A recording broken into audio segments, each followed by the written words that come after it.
All right, everybody, we have come to our last final lesson on the Cold War. We're going to talk about how did the Cold War come to an end. You should have these two worksheets in front of you. The first worksheet said the Cold War in the 1970s and 1980s. Now, the worksheet I had given you in class, everybody, is only one page. I have added a bunch of notes to fill a second page here. These are on my website. All you got to do is print them out. So as we go through this video, you don't have to waste time stopping the video and writing all this down. All of these notes are available in a second page on the website. So please make sure you go and print those out. It might actually be a great idea right now if you just stopped the video, went and printed those out, and then had them in front of you as we go through the video. You should also have this second worksheet of how did the fall of the Soviet Union impact Eastern Europe. We're going to wrap up with these two things now. So let's get started. Are you guys pumped? Ooh, oh gosh, I guess I'm a little pumped, a little too excited there. All right, hold on. Okay, so here we go. How did the Cold War come to an end? Please make sure in your terms to know, just add these three terms to know. They're not on your worksheet. Just add them here: Chernobyl, the Soviet-Afghan War, and the Velvet Revolution. Those are three terms that we're going to talk about in this lesson. I want to make sure you guys know them. Okay, so the end of the Cold War starts, let's backtrack and start a little bit about the 70s and 80s and what happens in terms of Soviet-US relations and what happens in Eastern Europe. So after decades of tensions rising throughout the 50s and the 60s, the 70s and 80s start to see, especially the 70s, you start to see a little bit of an opposite reaction. You start to see a little bit of the cooling off of the tensions of the Cold War. So the Soviet Union, during this time, dominated their satellite states in Eastern Europe following the Second World War, installing communist leaders and closely monitoring their progress. So how did communist rule impact these nations? What do you think? Start listing some things in your head. How did communist rule impact these nations? Well, hopefully you're thinking something along these lines, that communist rule led to economic hardship, a lack of political liberties, and growing unrest in these satellite states that are ruled by communist dictators. Remember, the satellite states are independent, but they are ruled by communist dictators that are essentially controlled by the Soviet Union. So throughout the 70s and 80s, you see all of this: hardship, lack of political liberties, growing unrest. Now, we talked about in one of the earlier videos that in the 50s and 60s, there were a couple of rebellions, particularly in Hungary and Czechoslovakia, that happened as a result of this. Those rebellions were forcefully put down by the Soviet Union, and that led to the creation of the Brezhnev Doctrine. So during the 70s and 80s, the Brezhnev Doctrine, or at least in the 70s, the Brezhnev Doctrine is still the way the Soviet Union is handling any sort of unrest. Despite that, you still see this unrest growing and these movements starting to occur underground. All right. So in the 70s, tensions began to ease between the United States and the Soviet Union.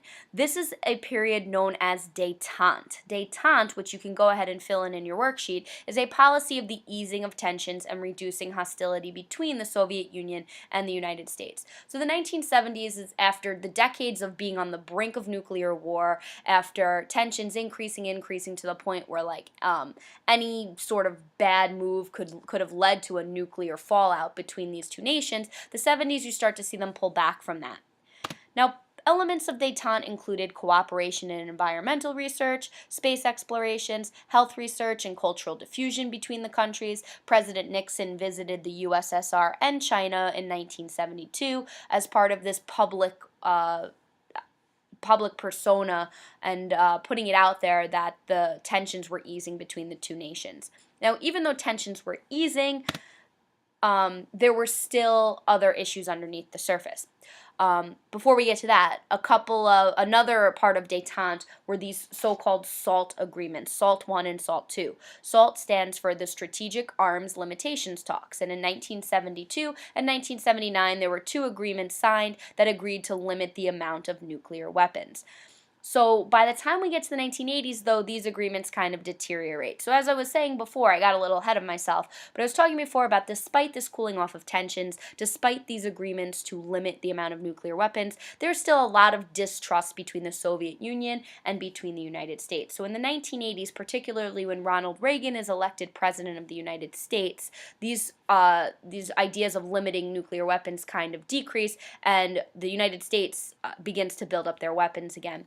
Um, Now, other tensions underneath the surface, despite détente, is what's going on in Vietnam, as we talked about in the last video. The Soviets are involved in Angola and in Africa, and there's also continued repression of dissidents in the Eastern Bloc throughout this period. So this is not just, don't think of like, oh, détente, everything's going to get better, everything's all nice. Not really. I mean, there was an easing of tensions, there was talk of limiting your weapons, but there's still all these other things underneath the surface.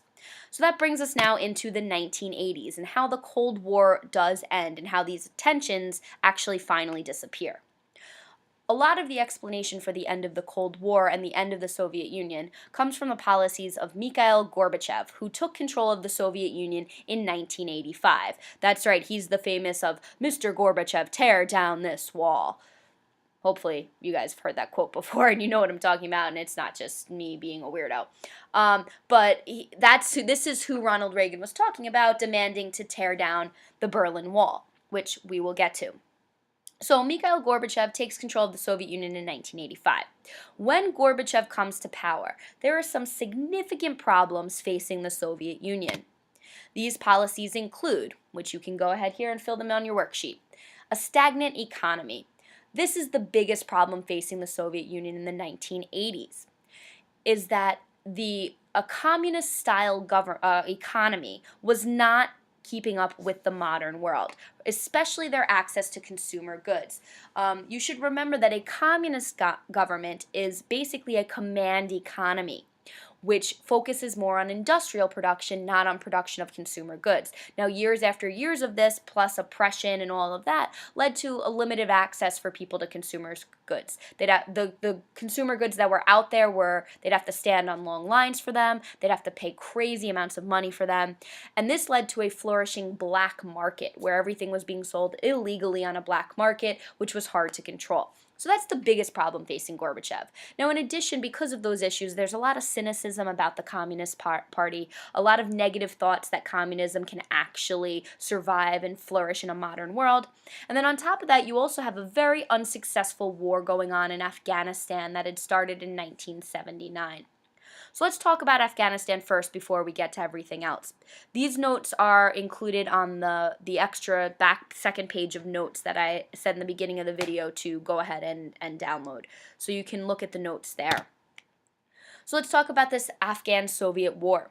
In 1978, a communist government came to power in Afghanistan, which was good for the Soviet Union. Yay, you have a communist government right near you. So obviously the Soviet Union wanted this communist government to remain in power. However, this government had a lot of opposition, especially from conservative Muslims that lived in Afghanistan. So all these different radical groups began rebelling against the communist government. This was not good for the Soviet Union.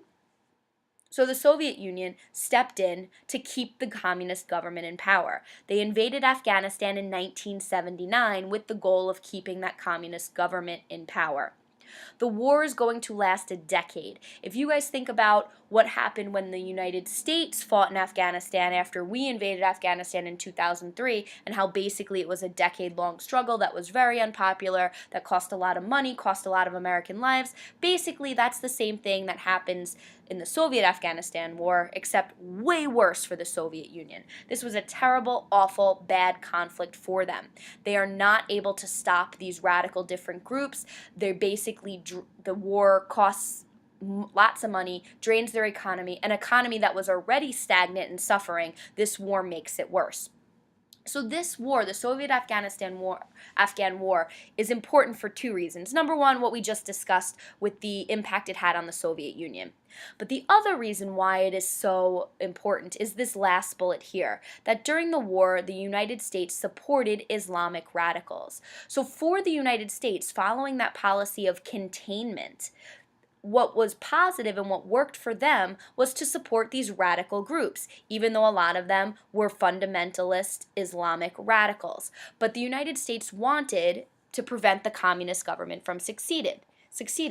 So they sent money and supplies, they funneled money, supplies, and resources, training into Afghanistan for these Islamic radicals. So why is this important? Well, take a look at this newspaper article from the 1980s from a U.S. newspaper. I know it's not the greatest quality, but the headline says, "Anti-Soviet warrior puts his army on the road to peace." And it's a positive portrayal of this anti-Soviet warrior who the United States was supporting. I know it's not a great image, but can you make out who that is? That is a young Osama bin Laden right there in that picture. So yes, the United States was responsible for training and arming a lot of these radical people like Osama bin Laden, who would eventually form Al-Qaeda. So the roots of the terrorist attacks of 9/11, the roots of the fundamentalist groups in the Middle East today, including Al-Qaeda, really go back to what happened in Afghanistan in the 1980s and the policies of the United States. It's kind of freaky when you think about that we gave him, Osama bin Laden and his groups, money and training and weapons that eventually they're going to turn on the United States themselves. So it's pretty freaky when you think about that, but that's also why this Soviet-Afghan war was incredibly important. Now, in addition, another big issue that happens in 1986 is the disaster at Chernobyl. Chernobyl is the worst nuclear accident in history. So, basically what happens here is that on April 26, 1986, poorly trained technicians decided to undertake a systems test of Reactor 4 at the Chernobyl nuclear power plant. A surplus of energy surged into the reactor, which exploded, instantly killing workers in the immediate vicinity and exposing others at the plants to deadly levels of radiation. Residents in the nearby town woke up that morning and they suffered nausea and respiratory problems. Workers were sent in response to the disaster to encase the reactor in concrete, and tens of thousands of citizens from around the Soviet Union moved to the area to try to clean the accident up. But the government offered no warning or advice of any kind about the danger from the radiation, leading to widespread illness as all involved were struck with severe symptoms of radiation poisoning. You could see here that this disaster, this explosion, emitted 400 times as much radiation as the bombs that were dropped on Japan. So that's how serious this accident was. In addition to this, the Soviet Union, the government of the USSR, tried to cover up this accident, and the world didn't really hear anything about it until over in Sweden they tested that there was this massive amount of radiation in their air, and they didn't know where it came from, and it was eventually traced back to Chernobyl. So the area of Chernobyl was evacuated and deserted. And that area today is still deserted. It has still not been resettled. It has still not been cleaned up. So you can see here in some of these then and now pictures, the top shows Chernobyl then, this bustling, booming town with that provided lots of jobs working at this plant, to what it looks like today on the bottom, which is just overgrown, deserted area. And you can find some videos on YouTube too that take cameras throughout the village, and it literally is just people just got up and left, and for 30 years now it's just been in disarray since then. So this, not only was it a cover-up by the government of the Soviet Union, but it was something else that also kind of led to its downfall. Okay, so Gorbachev is dealing with a lot of issues here. Now, very similar to Deng Xiaoping in China, he is a reformer, and he realizes that in order to save his country, he's going to have to make some serious reforms. So here are some of the early changes implemented by Gorbachev. Now, there is going to be another slide, guys, with a bunch of other notes, so please don't fill up the whole box. Make sure you leave space. So the first change is he stops enforcing that Brezhnev doctrine. He decides it's more important to turn into the Soviet Union, fix their own problems at home, rather than enforcing this doctrine in the Eastern satellite nations. So what this does is it allows the Eastern Bloc nations to determine their own political futures. So this opens up the door to increasing movements against the communist regimes there, which we're going to get to in a minute. Now, more important than this were the two changes called perestroika and glasnost. These are the two most significant things that Gorbachev does as the leader of the Soviet Union. Let's talk about perestroika first. Perestroika means restructuring. And what perestroika did was it restructured the Soviet economy to place some free market elements. So it kind of opens up the door a little bit to some free market capitalism. This should sound familiar to you. A leader who realizes that their economy is suffering, so they open up the door to free market reforms. There are two people that should be coming to your mind right now. Make sure you can think of two of them. Who are they? Vladimir Lenin and his NEP, and Deng Xiaoping's policies in China. That's who you should be thinking of. Perestroika is very similar to both of their policies. Now, the difference here is that Lenin and Deng Xiaoping's policies were very successful in building up their respective economies. Perestroika is not going to be quite as successful in the Soviet Union. Now, in addition, the second thing that he does now is he adopts this policy of glasnost.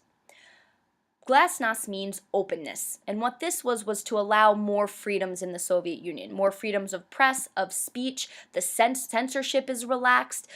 Basically, it's more encouraged to talk about politics, to talk about political ideas, to talk about economic ideas, just basically open up free discourse and discussion in the Soviet Union. The reason why Gorbachev does this is he realizes that the perestroika policies are going to have some resistance from some of the more hardline old school communists in the party. So he wants to open up more debate so he can get more support for perestroika. Now, what's really, really important about both of these policies, perestroika and glasnost, both of these policies were designed to save the Soviet Union. But both of these policies will end up causing the destruction of the Soviet Union. Because once he opened up the door a little bit to these things, people just wanted more and more and more, and it pushed the door right open. So for example, with glasnost, he just wanted a little more free discussion, mostly so people could discuss his perestroika ideas. But pretty much immediately, newspapers started publishing all these different things from dissidents, all these things that about Stalin and about the past and about the bad things that the communist government is responsible for. You started to see more importation of Western culture and Western movies and Western ideas and Western television shows and things like that. All of that opened up into the Soviet Union. So this will all contribute to the downfall. So these are two really, really important policies that, again, were meant to save the Soviet Union, but actually end up helping it fall. So in addition to the domestic policies going on in the Soviet Union, the Eastern Bloc nations all begin to get independence from the Soviet Union by the 1990s. So one by one, each of these nations are going to separate themselves from the Soviet Union. Most of these happen in 1989. 1989 is a huge year in terms of the end of the Cold War. It's basically a year of revolution where these satellite states these satellite states separate themselves from Soviet control. So it starts in Poland. In Poland, the group against the communist government was called the Solidarity Movement. So you should know that term. It is a term to know, solidarity. They started as a union, a labor union for workers in the early 80s, where workers came together in solidarity to protest for better conditions and more free speech and things like that.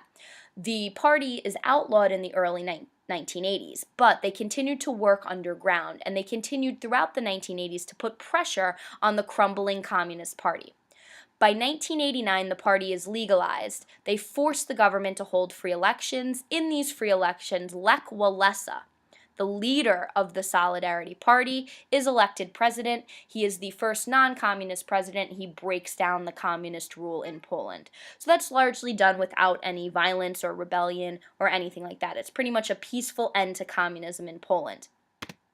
Same thing happens in Bulgaria. A bunch of popular unrest throughout the 1980s forced the communist dictator to resign in 1989. A national assembly is elected. This national assembly dismantles the communist state. Hungary also had a non-violent movement to democracy. They forced governments to hold free elections in 1990. Czechoslovakia had something called a Velvet Revolution. I did have you guys add this as a term to know. I think you should know it.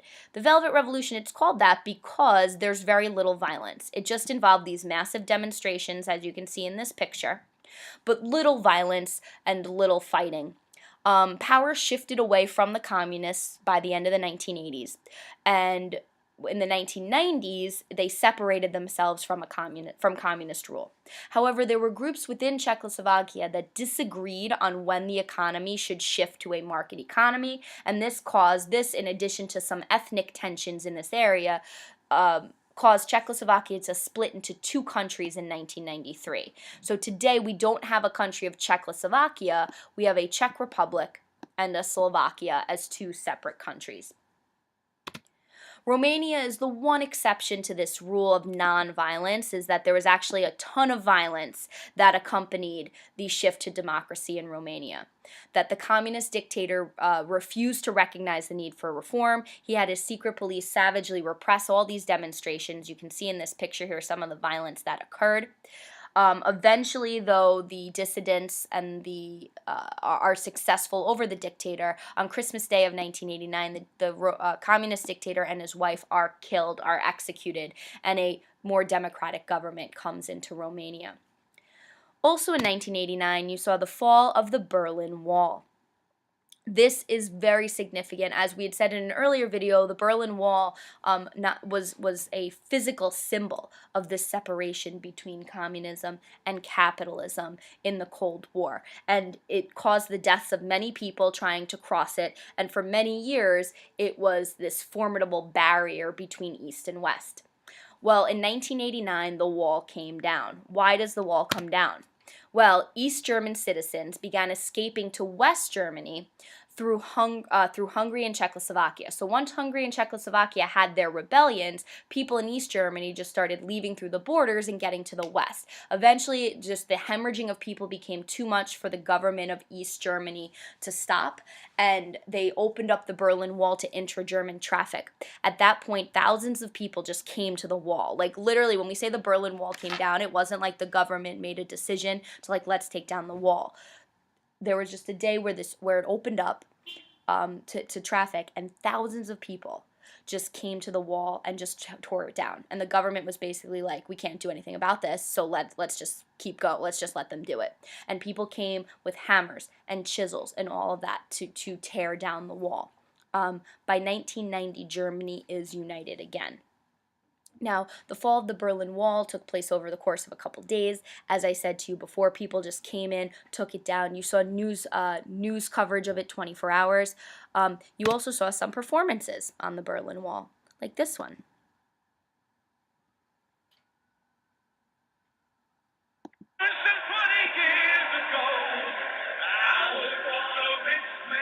Do you guys know who it is? I know it's not great quality. Oh, that's right, ladies and gentlemen.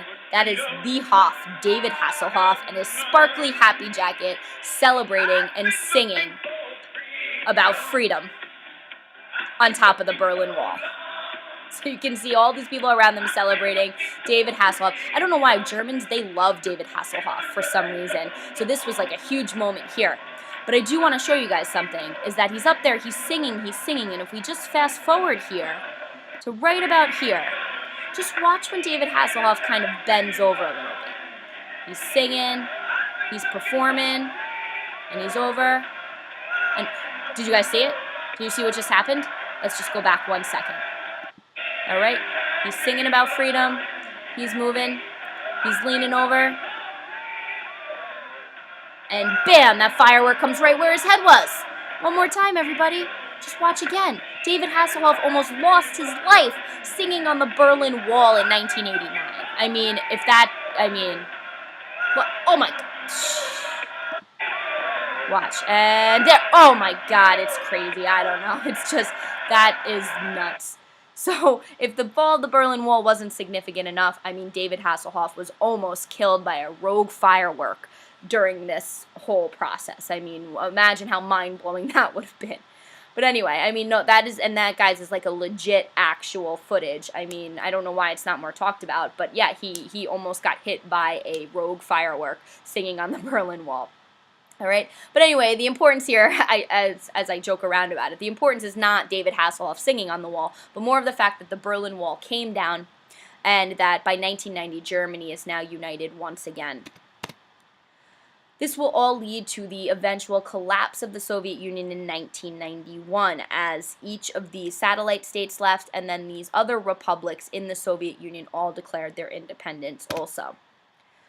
So basically, the fall of the Soviet Union happens when there's a failed coup against Gorbachev in 1991. The Soviet republics all one by one vote to be independent, and then free elections are held in Russia, which led to the end of Gorbachev's rule and the election of Boris Yeltsin as president of Russia.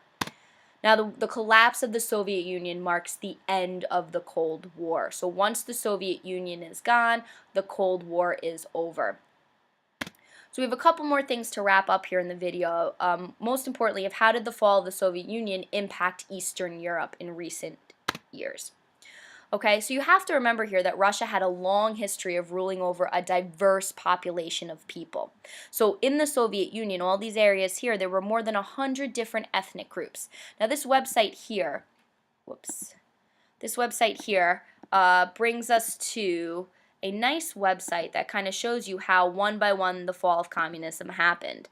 So you can click here and it starts with, this is what Eastern Europe looked like in 1989.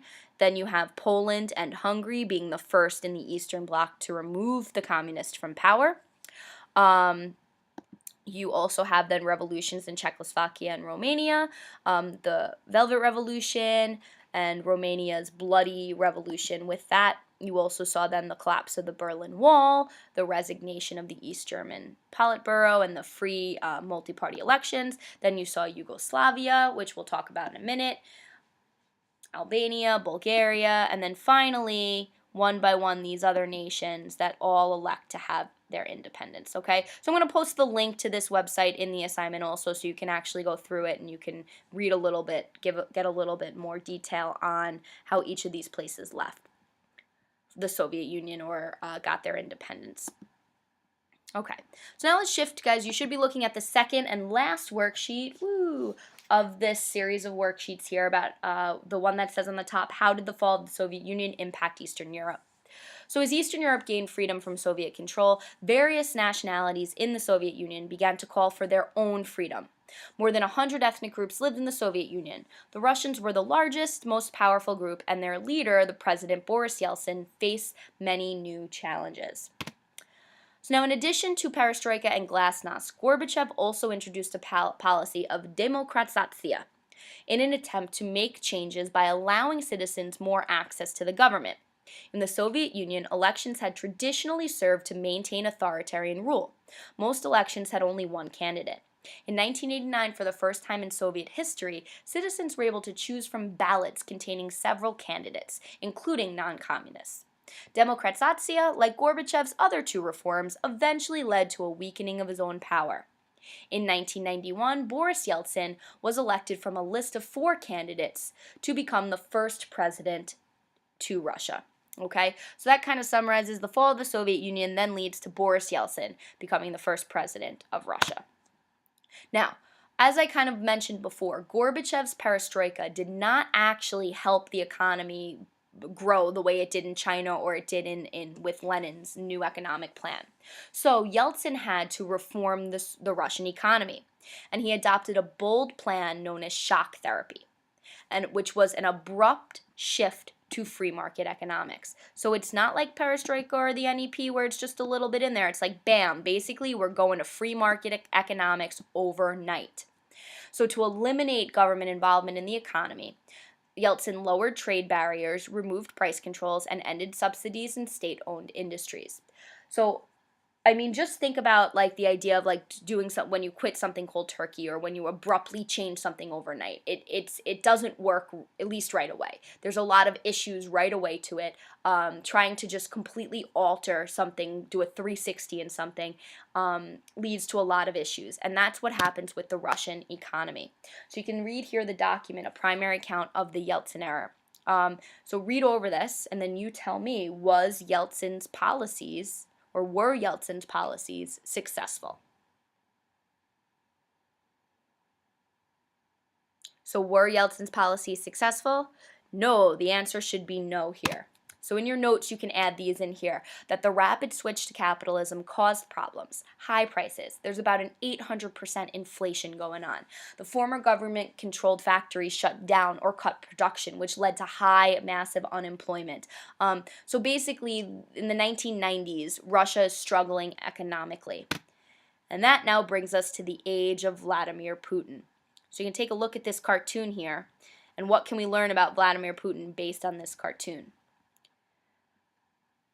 Well, you have Russian roulette, which if you don't know the game Russian roulette, it's you put one bullet in a cartridge in a gun and you spin it and then you pull the trigger hoping that the bullet's not actually in place and going to shoot you in the head. So this bear has the hat on democratic Russia. So you basically have the idea that Putin is playing Russian roulette with democracy in Russia and that you're not sure that you're going to pull this trigger of Putin and that democracy is going to actually survive.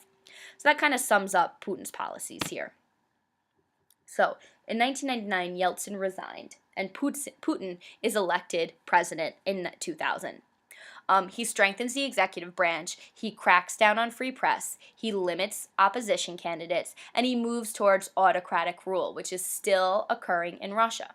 However, the opposite side of it is you do see economic growth. So since then, in 2008, he stepped down as president, but his successor named him prime minister. And then in 2011, they just switched roles and Putin became president again.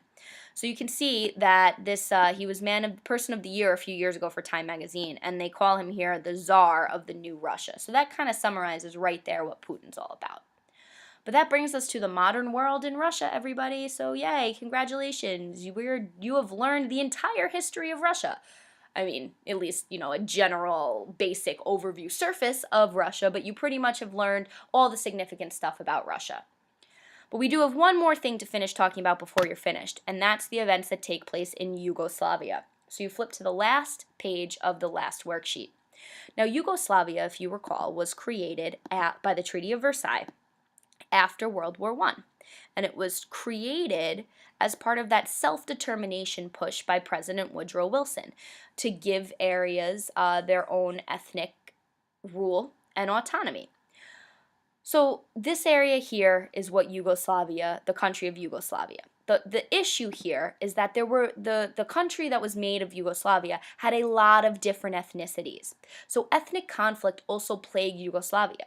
This country, formed after World War I, had 6 major groups of people: Serbs, Croats, Muslims, Slovenes, Macedonians, and Montenegrins. Ethnic and religious differences dating back centuries caused these groups to view each other with suspicion. After World War II, Yugoslavia became a federation of 6 republics, and each republic had a mixed population.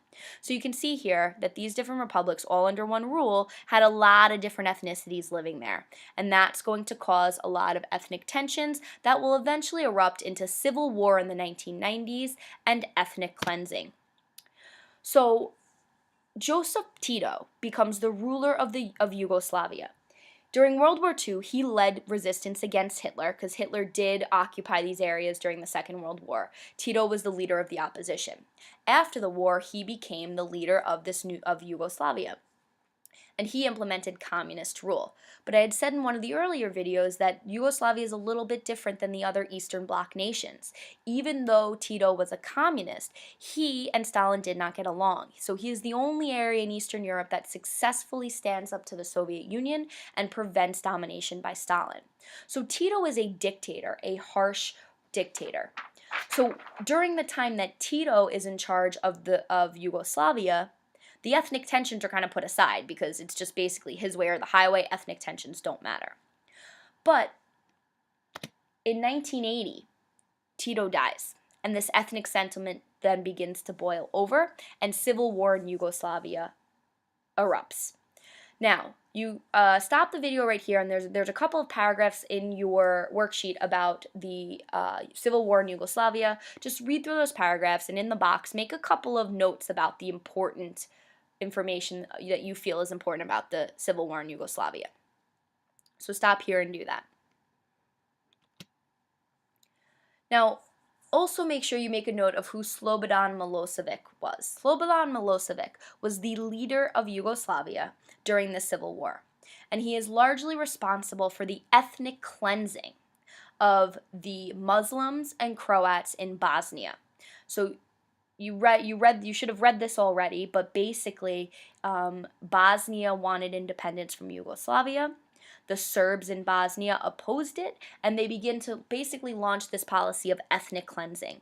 Now, ethnic cleansing is the planned, deliberate removal from a specific territory, persons of a particular ethnic group by force or intimidation in order to render that area ethnically homogeneous. So basically, it's like there's debate over, is this different from genocide? Is this the same as genocide? I mean, basically, both ethnic cleansing and genocide lead to the deaths of many, many people. They lead to human rights violations, and they lead to basically one group trying to just murder and kill another. That's what happens in Bosnia and the area of Yugoslavia in the 1990s as a result of this civil war. And again, Slobodan Milosevic was largely responsible for this. So the last thing you're going to read now is the international response. So read the international response and just make little notes there about what role did the UN and the international community play in ending the conflict in Yugoslavia. So in 2000, Milosevic is overthrown, and he's arrested and put on trial for war crimes. He eventually dies in prison before he's actually brought to trial. Now, all these tensions and all this civil war eventually results in Yugoslavia becoming the nations of Serbia, Montenegro, Bosnia and Herzegovina get their independence. As you read in the reading, Slovenia and Croatia did as well. So today, the former Yugoslavia is now the independent nations of Slovenia, Croatia, Bosnia and Herzegovina, Serbia, and Macedonia. Okay, so ladies and gentlemen, that brings us to the end of the Cold War, the end of Eastern Europe. As I said before, you have now gotten up to the modern world, and you have learned everything that you need to learn about Eastern Europe. So, yay! All right, thanks for sticking with me. I know this video was a little bit longer. We combined two kind of lessons into one here. As always, please make sure there's any questions. Hopefully you're able to follow along the story here of the Cold War. You got all the important information down. Don't hesitate to ask if you have any other questions. And that's the end. I'll see you guys in class when we discuss the importance here of the Cold War. All right?